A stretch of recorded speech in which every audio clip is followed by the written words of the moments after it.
Okay, so let's get right into it. We all know Valentine's Day, right? It's one of the biggest celebrations on the planet. But the real story behind it? Well, it's way more dramatic and, honestly, a lot darker than you could ever imagine.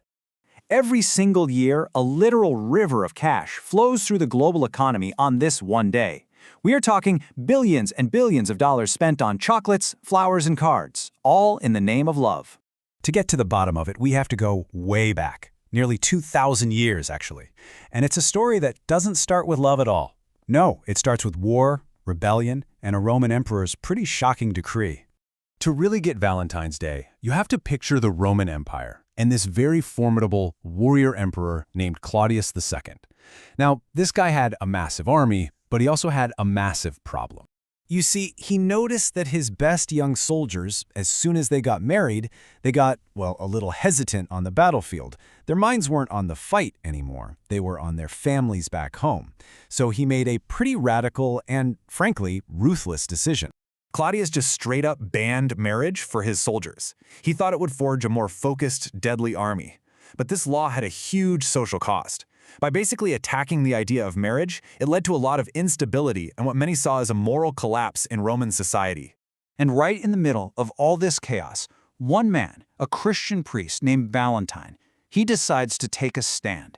He saw the emperor's law as this attack on love, on faith, and he chose to defy it, in secret. This one act of defiance, performing secret weddings for soldiers who were in love, it eventually cost Valentine his life. But in doing so, it created a legend that would outlive the entire Roman Empire. So naturally, when Emperor Claudius found out about these secret weddings, he saw it as a direct rebellion. Valentine was arrested, thrown in jail. But even behind bars, his story started to grow. The very couples he'd married would leave flowers outside his cell, a tradition that, still kind of endures to this day. The story goes that the night before his execution, Valentine wrote one last farewell letter, and at the very end, he signed it with these three simple words, a phrase that has been echoing through history for almost 2,000 years. Now, this is where it gets really interesting. You have this total clash of cultures happening on the exact same day. For the early Christians, February 14th became a day to honor a martyr who died for love and commitment. But for the Romans, it was already a day for a wild, shameless pagan festival that was the complete and total opposite of everything Valentine stood for. Well, eventually, as Christianity became the dominant force in the empire, the old ways started to fade. The pagan festival was abolished, and Saint Valentine's message of committed love officially took over the 14th of February. But even then, for the next 1,000 years or so, Valentine's Day was really just a minor religious thing, not widely known. So how on earth did it explode from this small European custom into the global phenomenon it is today? I mean, this timeline just shows you the incredible journey. For over a millennium, the day was barely a blip on the radar. Then, literary giants like William Shakespeare started referencing it, planting it into the culture. But its true global launch? That came centuries later, from a really unexpected source. The two world wars. When millions of soldiers sending cards home created this massive, unprecedented emotional connection to the day. So the World Wars gave Valentine's Day this huge emotional boost, but its modern, commercial form, that was really forged by a small American printing company called Hallmark. And they had a very clever, and some might say, very dangerous idea. See, once the wars ended, that organic demand for sentimental cards just dried up. Hallmark's business was on the verge of total collapse.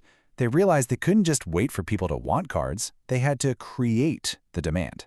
And they did this with a truly revolutionary marketing playbook.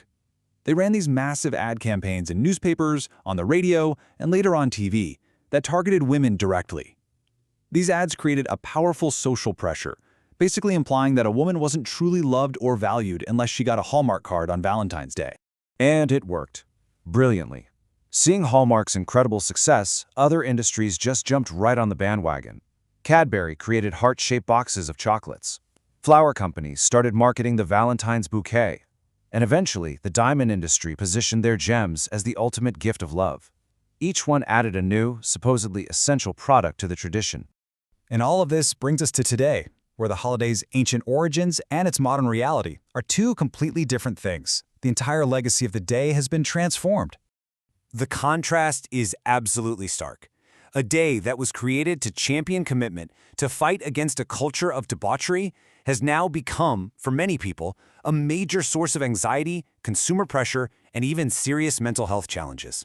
In fact, and this is the real kicker, many religious groups, including Christians, now argue that corporations have twisted the holiday so much that it's come full circle. They feel it now resembles the very festival Saint Valentine fought against, that its noble purpose has been hijacked by consumerism, all for the sake of profit. Which leaves us all with a final thought to chew on. The next time you buy that card or those chocolates, what are you really participating in? Are you honoring a saint's incredible sacrifice for love? Or are you just playing your part in a brilliant, century-old marketing plan?